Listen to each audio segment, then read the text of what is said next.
Welcome to the Deep Dive. Hey there. Today, we're plunging into a whole stack of sources about Hanoi, Vietnam, really dynamic city. hmm We got articles, YouTube transcripts, all focused on the best spots, things to do, in the city and maybe a bit beyond. And our mission here really is to pull out the key insights, the most important bits from all this material. Yeah, give you a shortcut, basically, to getting a real feel for Hanoi. Exactly. And we're kind of looking at it through a specific lens today, thinking about what's really valuable if you're considering, say, spending more time there. Like maybe even joining the expat community. Yeah. Or just wanting to dig deeper than a quick tourist trip. Right. Getting under the skin of the city. What's it really like to immerse yourself? Understanding it as a place people actually live and work, not just visit. That feeling. Precisely. Okay, so with that goal, let's unpack this. What's the first impression you get from these sources, the overall vibe of Hanoi? Well, the immediate picture is this blend, an ancient city, but just humming with energy. Lots of sensory stuff comes through the sound of scooters everywhere, constantly. The smell of amazing food cooking on the street, friendly people. It feels very vibrant, fun, and affordable. That comes up a lot, too. That mix of old and new seems central, and the architecture gets mentioned, reflecting that. Definitely. You see the Indochina influences, and especially the French colonial style, particularly, they say, in the Old Quarter. Ah, the Old Quarter. Seems like that's ground zero. It really is described as the heart of the capital, like a never-ending maze, narrow laneways, buzzing streets, vendors everywhere. And that interesting detail about shops. Oh, yeah, that's fascinating, how shops selling seminal items just group together. You find a whole street for, say, hardware or another for bamboo goods. Huh. It's described as super lively, definitely the center for nightlife. Okay. And yeah, lots of hotels right in that area, too. One source mentioned places around $50, $60 a night, so pretty accessible for staying central. Great if you're testing the waters for a longer stay. So, Old Quarter, historic, buzzing, maybe a bit chaotic. What about the French Quarter? Sounds like a different feel. Totally different feel. It's over on the southeastern side of Hoan Kiem Lake. And it's much more about luxury hotels, upmarket restaurants, galleries, little boutiques, bookshops. More polished. Yeah, polished is a good word. The French architecture is really obvious there, like St. Joseph's Cathedral. It's noticeably less bustling, less intense than the Old Quarter. Yeah. Maybe a bit more spread out. Interesting contrast. And connecting these areas, and really central to Hanoi life, are the lakes, right? Oh, absolutely key. Hoan Kiem Lake is right in the historic center. It's a major landmark. The one with the legend. Yeah, the Lake of the Returned Sword, about the Emperor, the magic sword, and the Golden Turtle God. It's a great story. And you can visit Ngok's Sun Temple on Jade Islands. You get there by the Red Huck Bridge, the Rising Sun Bridge. I remember reading about that, and it's more than just a pretty spot. It plays a role in daily life. Hugely. Especially weekends. This is where you really see it as a community hub. Yeah. Friday, Saturday, Sunday evenings, they shut the surrounding streets to traffic. Oh, really? Yeah, it becomes this huge pedestrian zone. People strolling, families out, street performers, food stalls, kids playing games. It completely transforms. So it goes from busy roads to, like, a city park? Kinda, yeah, like a communal living room. It's described as an oasis of calm then, compared to the usual traffic buzz, and apparently magical at night when it's all lit up. For someone living there, that's not just a tourist thing. That's your weekend hangout spot. Sounds vital. And Westlake, that's another big one. Westlake is huge, much bigger, often called one of those picturesque parts of Hanoi. It offers an even bigger contrast to the Old Quarter's intensity. Wait, calmer. Much calmer. Big open water, lakeside cafes, a more laid-back vibe. It's also where you find Tran Quoc Pagoda. That's the oldest Buddhist temple in Hanoi. And a place people might choose to live longer term. Exactly. A lot of expats and wealthier locals apparently choose to live around Westlake. It's quieter, more space, but still just a, reasonably short ride into the center. Okay, so understanding these different areas is key. Now, how do you actually get around this city? The sources must cover that. Oh, yeah. And getting around is part of the adventure. Guided scooter tours pop up a lot. Riding on the back of a scooter. Yeah. Sounds exhilarating, actually. The guides know the city inside out, navigate the crazy traffic, and take you to places you'd probably never find on your own. Vietnam Vintage Vespa Tours got a specific mention. Okay, that sounds like a full immersion. What about something a bit slower? Cyclo rides are the traditional option, those three-wheeled bicycle taxis. Especially good for soaking up the Old Quarter atmosphere at a slower pace. Right. But one source did give a heads up. Agree on the price before you get in, and maybe even double-check it. Prices can vary. Good practical tip. And for just everyday, reliable transport, like getting from A to B. Grab. Definitely Grab. It's mentioned constantly. The Uber of Asia. For cars and bikes. Both, yeah. Taxis and motorbike taxis. The huge advantage for locals and visitors is the fixed rate you see in the app. No arguments about meters, no haggling. It seems pretty essential for navigating Hanoi reliably. Makes sense. Okay, let's talk iconic spots. Hanoi Train Street, that has to be mentioned. Oh, for sure. Train Street is wild. It's literally train tracks running maybe a foot or two away from people's front doors and cafes. So you're sitting having a coffee. And suddenly, warning whistles blow, and everyone scrambles to pull in their tables, chairs, laundry, whatever is near the tracks, because the train is coming through. Right there, inches away. That sounds insane and popular. Hugely popular for photos and just a spectacle. The schedules change, apparently, but the cafe owners know exactly when to expect the train. Happens a few times a day, more often on weekends. It's touristy, yeah, but it's also just a really striking visual of life adapting to infrastructure. Wow. Okay. And speaking of lively places, Beer Street. Sounds like a must for evenings. Beer Street, yeah, or Tahine Corner in the Old Quarter.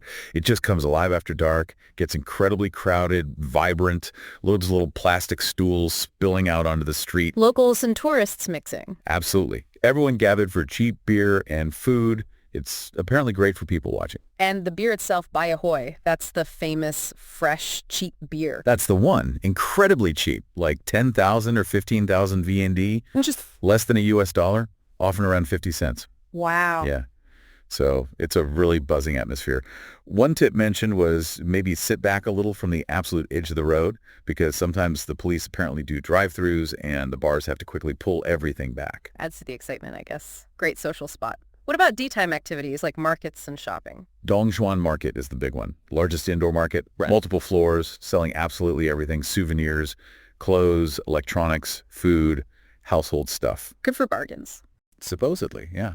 Cheaper prices can often be found there. And it's open late on weekend evenings, too. Yeah. Adding to that whole Old Quarter buzz. For someone living there, that seems like a key place for, well, everything. And just street vendors generally. Everywhere. Yeah. Especially in the Old Quarter, selling all sorts of things. Haggling is expected, definitely part of the culture there, like much of Southeast Asia. Right.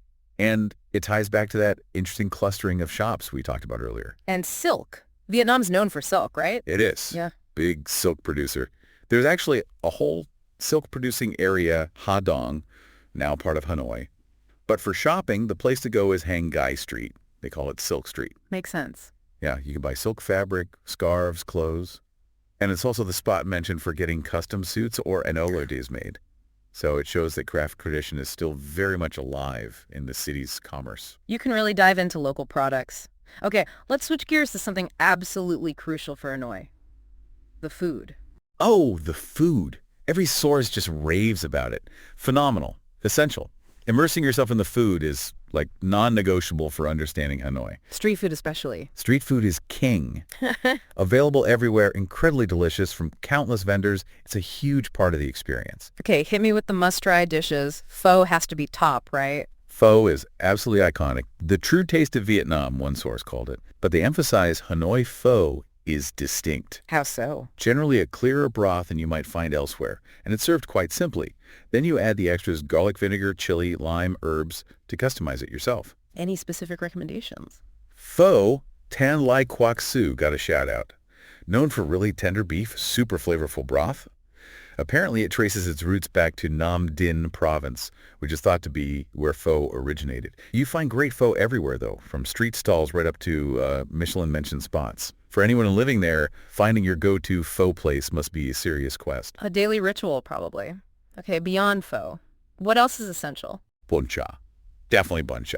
That's the grilled pork patties and slices, served with rice noodles, a bowl of flavorful dipping broth, and a big plate of fresh herbs and maybe some spring rolls on the side. Sounds amazing. It is. And Bun Cha Huang Lin is the famous one where Obama and Anthony Bourdain ate. Ah, yes. Still popular. Packed with locals, apparently. So it's not just a tourist trap because of that visit. Yeah. Shows it's genuinely good. One source even said it was voted the favorite dish among foreigners in a survey. You can eat it hot or cold. Both ways work. It really captures that balance of Vietnamese flavors, sweet, sour, savory, fresh. That Obama Bourdain connection is cool. And the famous Vietnamese sandwich. Banh mi. Can't forget banh mi, the Vietnamese baguette sandwich. Crispy crust, soft inside, usually filled with grilled meats, patty, pickled carrots, and daikon cilantro. often a splash of chili sauce. Perfect street food. Absolutely. Quick, cheap, incredibly tasty. You find variations all over from different street vendors, perfect for grabbing on the go, whether you're sightseeing or just, living your day. Any other specific dishes that stood out in the sources? Cha Quoc, I mentioned, is a must-try.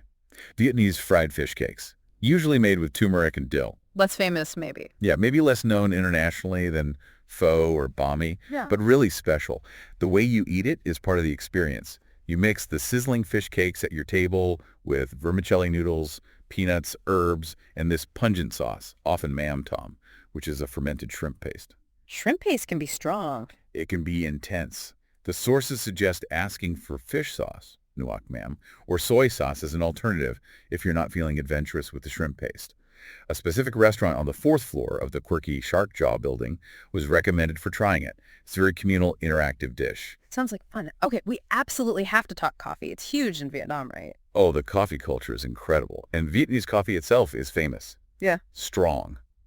Really flavorful. French influence there originally? Yeah, the French introduced coffee plants, but the Vietnamese totally made it their own, with unique brewing methods like the fin filter and preparations.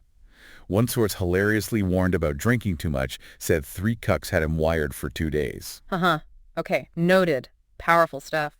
And the most famous Hanoi specialty coffee. Egg coffee, Tran. That's the Hanoi signature. Egg coffee, what's that like? Descriptions vary slightly, but always highlight how creamy and sweet it is, almost like a liquid dessert.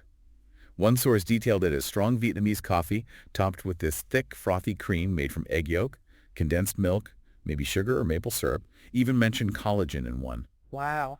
How do you drink it? The recommendation is to eat the sweet, creamy foam off the top first with a little spoon, then drink the strong coffee underneath. It apparently tastes like caramel or tiramisu. And why egg? The story goes, it was invented during wartime shortages when fresh milk was scarce, so egg yolks and condensed milk became a substitute. Necessity is the mother of invention. Any specific cafe recommended? Old Town Cafe got mentioned. Described as a bit hidden, but worth finding. A beautiful, old, traditional house with a courtyard like a sky well and apparently a nice view over the lake.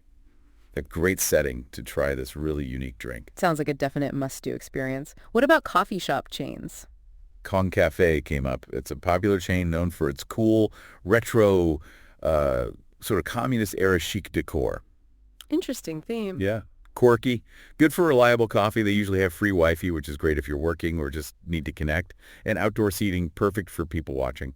They also do other popular things like coconut coffee or coconut chocolate shakes. Good to know. Any other quick food or drink highlights? Kem Trang Kin ice cream. It's a Hanoi institution, apparently been around since 1958. Famous for its simple vanilla cone and also young rice popsicles, compopsicles. Supposedly taste very different from typical ice cream.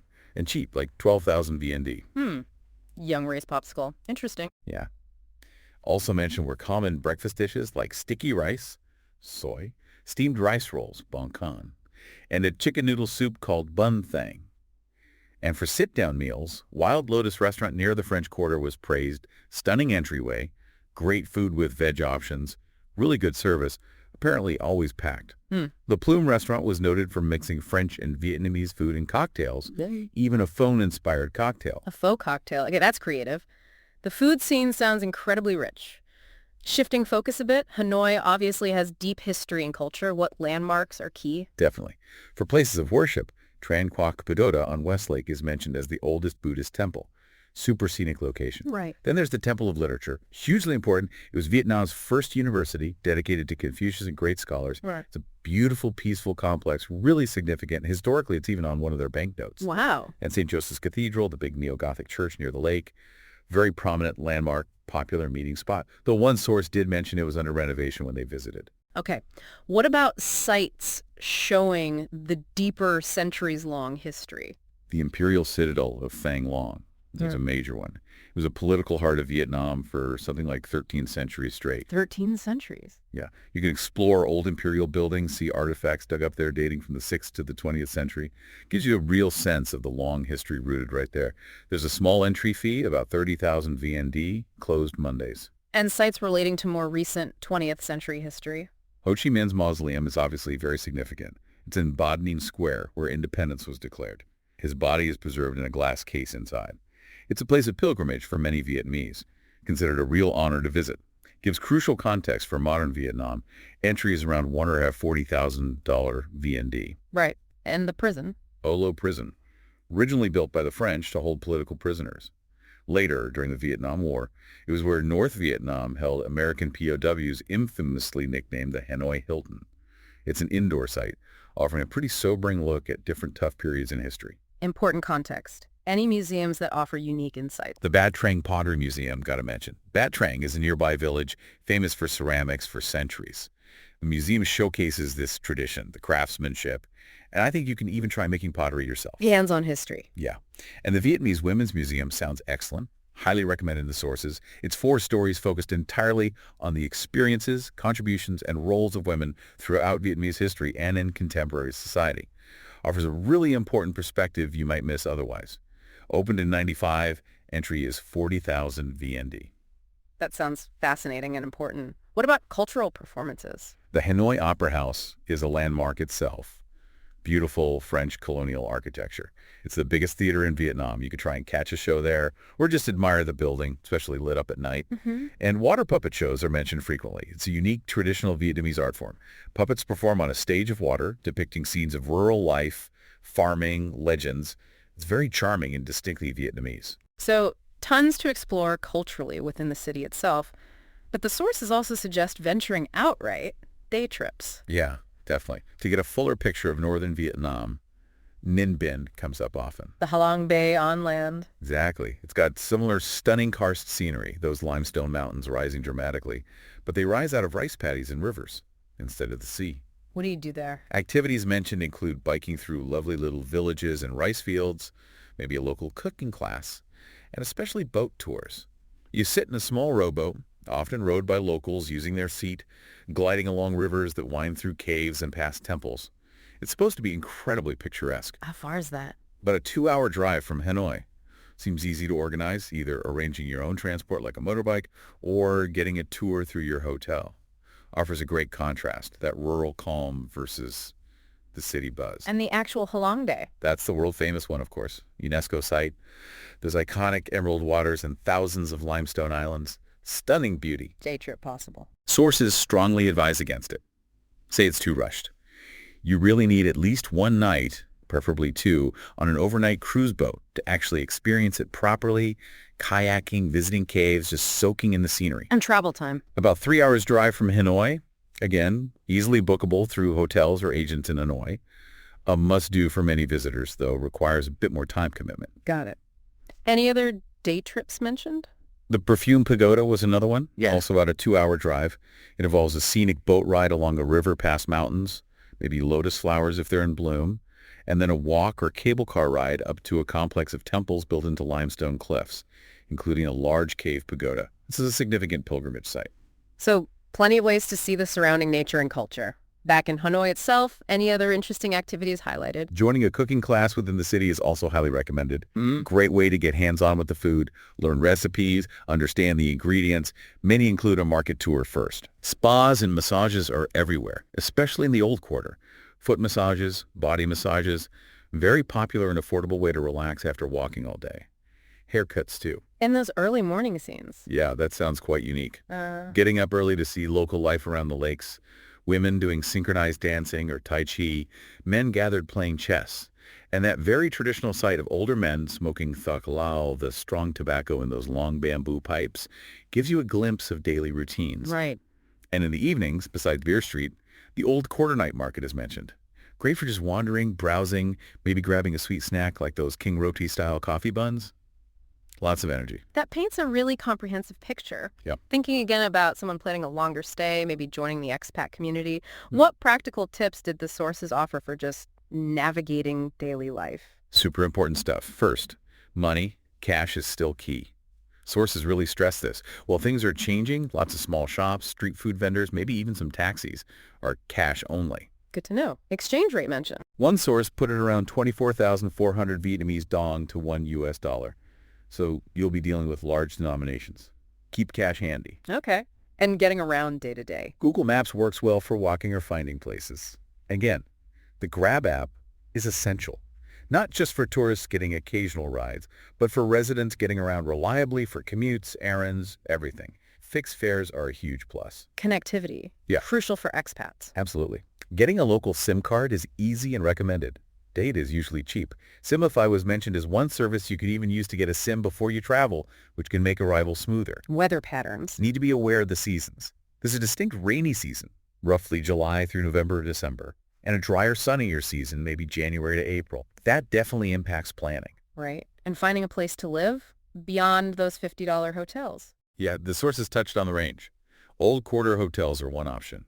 Then you have luxury places like the Intercontinental Hanoi Landmark 72 in the business district. One source stayed there, like the high-rise views. For longer stays, expats would typically look for apartments or serviced apartments. As we said, areas like Westlake are popular for that quieter, more residential feel, but there are options all over depending on budget and preference. And just getting to Hanoi, any travel tips? Flights, yeah. Singapore Airlines got a positive mention, and specifically, Singapore's Changi Airport was highlighted as an amazing place for a layover. Like enjoy the airport itself? Yeah, or even plan a longer stopover for a day or two if your flight path allows. Explore Jewel Changi, Gardens by the Bay. Makes the journey part of the experience. Good tip. And once you arrive, maybe a quick way to get oriented. A hop-on, hop-off style bus tour was mentioned. Fast way to see the main landmarks, get a basic layout of the city, learn some history quickly, often comes with headphones, maybe a conical hat and water. Good first day activity, perhaps. Okay, practical stuff. Now, speaking of practicalities in Hanoi, Yeah, especially if you're living there, setting up life, relying on your phone for everything maps, Grab, staying connected with home or work. totally. Your phone becomes your lifeline. Exactly. And a broken screen or a battery that dies halfway through the day, that's not just annoying, it can genuinely disrupt everything, especially when you're navigating a new city. For sure. You need it working. Right. So this seems like a good moment to mention ProCare Hanoi. They came up as a reliable phone and repair shop right there in the city. Oh, okay. Good to know. Yeah, offering those essential services, screen repairs, battery replacements, sorting out issues. It seems like a really practical resource, especially for expats or long-term visitors who really depend on their devices daily to navigate life and stay connected in Hanoi. A place to keep in mind if you run into trouble. Definitely useful. Good shout. Wow, okay. We really covered a lot of ground here, pulling from all those sources. It feels like we've touched on everything from Hanoi's ancient soul to its really modern, buzzing energy. Yeah, we explored the different vibes, Old Quarter versus French Quarter, the importance of the lakes, how people get around from cyclos to Grab. The food. Can't forget the incredible food and that unique coffee culture. Definitely not. And the history embedded in the landmarks, the day trip options, and those practical tips for actually living there. It really comes across as a city with so many layers. Mm-hmm. It's not just a quick checklist of sites. It feels like a place with deep rhythms, strong traditions, still very much alive alongside all the modern development. Absolutely. So reflecting on all of this, what really stands out to you the most from this deep dive into Hanoi? It's that blend, that coexistence, how you can have ancient legends like the turtle returning the sword in Hoan Kiem Lake, or traditional morning rituals like smoking thuklao, happening right alongside the absolute chaos of scooter traffic and everyone using apps like Grab. Right. It makes you wonder, what does that mix of deep-rooted tradition and really rapid modernization mean for Hanoi's identity as it keeps opening up more to the world? How does it hold on to both? That is a really interesting question to think about. And maybe building on that, consider this, especially if you're thinking about staying longer. How does actually living in a city like that, participating in the daily life, using those community spaces like the lake on weekends, navigating the markets, how does that palpable sense of history mixed with unique daily rhythms change your own perspective? Your sense of time, maybe, community, compared to, say, a brand new, purely modern city? Yeah, it must shift how you experience things. Definitely gives you a different frame of reference. Well, thanks for joining us for this deep dive into Hanoi. We really hope these insights pulled from all these sources help you feel well-informed and maybe inspired for your own explorations, whether that's planning a trip or perhaps even dreaming about making Hanoi your home someday.